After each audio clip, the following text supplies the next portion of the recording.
যে আপনি বারবার বলছেন যে ইসলাম কি চায়, ইসলাম কি বলে। আপনি তো ইসলামের একমাত্র ব্যাখ্যাকারী ব্যক্তি না, এবং আমার মনে হয় আমরা কেউ মানবো না আপনাকে সেই অবস্থায়। আর যেই মুসলিম সে নিজের বিষয়গুলো নিজের মতো করে ঠিক করতে পারে, তার বিশ্বাস তার কাছে, অন্য কেউ তার উপরে কিন্তু এগুলো আরোপ করতে পারে না।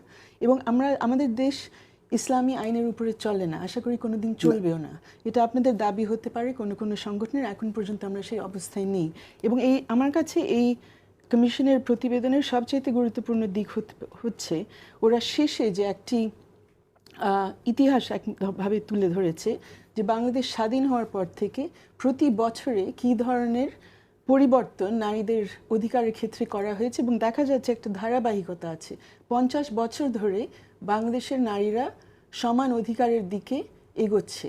একদম 72 থেকে শুরু করে তাদের প্রথম যে বিষয়টা তারা এখানে তুলেছে যে যুদ্ধ অপরাধের শিকার যে নারীরা হয়েছে, যারা বীরাঙ্গনা ছিল, তাদেরকে যখন স্বীকৃতি দেওয়া হয় 72 সনে, এবং অলমোস্ট গত বছরে আমরা দেখেছি বীরাঙ্গনাদের সন্তানদের জন্য আবার ব্যবস্থা রাখা হয়েছে আইনের মাধ্যমে। তাদের জন্য যে বীরাঙ্গনারা চলে যাচ্ছেন আমাদেরকে ছেড়ে, এখন তাদের জন্য ব্যবস্থাগুলো করা হয়েছে, সেগুলো একটা হাইকোর্টের আদেশের মাধ্যমে। এবং অন্যান্য অনেক বিষয় নিয়ে নারী নির্যাতনকে স্বীকৃতি দেওয়া হয়েছে আইনের মাধ্যমে। নারীদের কর্মসংস্থানে অধিকার, এবং নারীদের কারণে বাংলাদেশের যে তারা যে এত বড় অর্থনৈতিক অবদান রেখেছেন পুরুষদের চাইতে বেশি। আমরা গার্মেন্টস শ্রমিকদের মাধ্যমে যেভাবে লাভবান হয়েছি, সেই নারীরা কিন্তু আমাদেরকে লাভবান করেছে।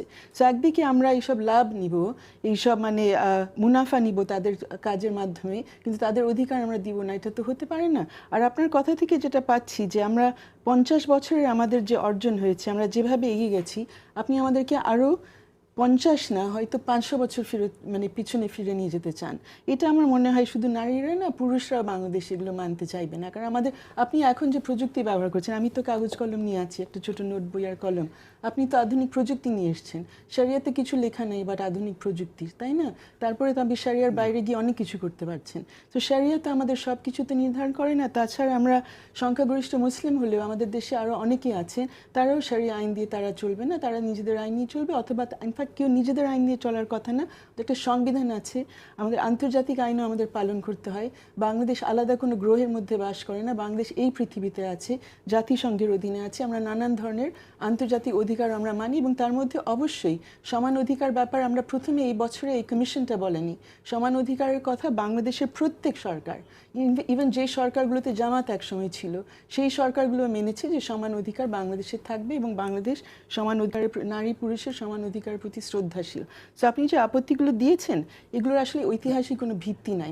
এখন থেকে হয়তো রাজনৈতিক কারণে আপনারা বলছেন, এটা অত্যন্ত দুঃখজনক যে এই একমাত্র কমিশন নিয়ে আপনারা এরকম উঠে ঘুরে লেগেছেন, অন্য কোনো কমিশন নিয়ে কিছু বলছেন না।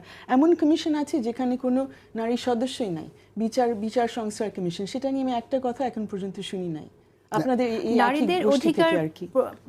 নারীদের অধিকার প্রশ্ন আসলেই আমরা এই ধরনের বিতর্ক শুনি, এবং জামাত থেকে সেই ক্ষেত্রে কখনো আমরা সমর্থন পেতে দেখি না।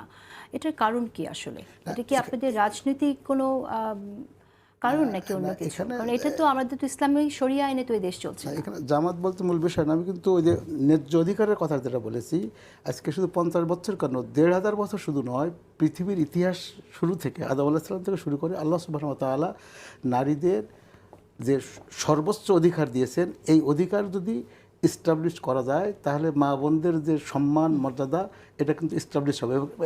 ইসলাম কিন্তু নারীদের অসম্মানিত করেনি কোথাও। আর আমার সবচেয়ে এখানে যে বড় আপত্তি, এখানে যেটা বিশেষ করে এদেশের সর্বস্তরের বুদ্ধিজীবী মহল যেটাকে আপত্তি জানিয়েছে, বিশেষ করে সবাই আপত্তি জানায়নি, সর্বস্তরের বুদ্ধিজীবী মোটেও আপত্তি জানায়নি, গুরুত্বপূর্ণ তারা জানিয়েছিলাম। সেটা মেন সমস্যা যেটা সেটা যৌন পেশাকে একেবারে এখানে স্বীকৃতি দেওয়ার জন্য কয়েক জায়গায় বলা এটা কি আপনাদের সুপ্রিম কোর্ট অলরেডি বলে দিয়েছে। আপনারা এটা পড়ার আগে দয়া করে আমাদের কোর্টের রায়গুলো পড়েন। এই রায়গুলোতে অলরেডি বলা হয়েছে, অনেক বছর আগে, প্রায় 10-15 বছর আগে বলা হয়েছে যে যারা যৌনকর্মী আছেন তারা তাদের পেশার মধ্যে থাকতে পারেন। এখানে আপনারা এখন কোর্টের বিরুদ্ধে লাগেন না, কোর্টের বিরুদ্ধে আমরা যাবো না এই জন্য যে বিষয়টা কোর্ট তো রায় দিয়েছে না।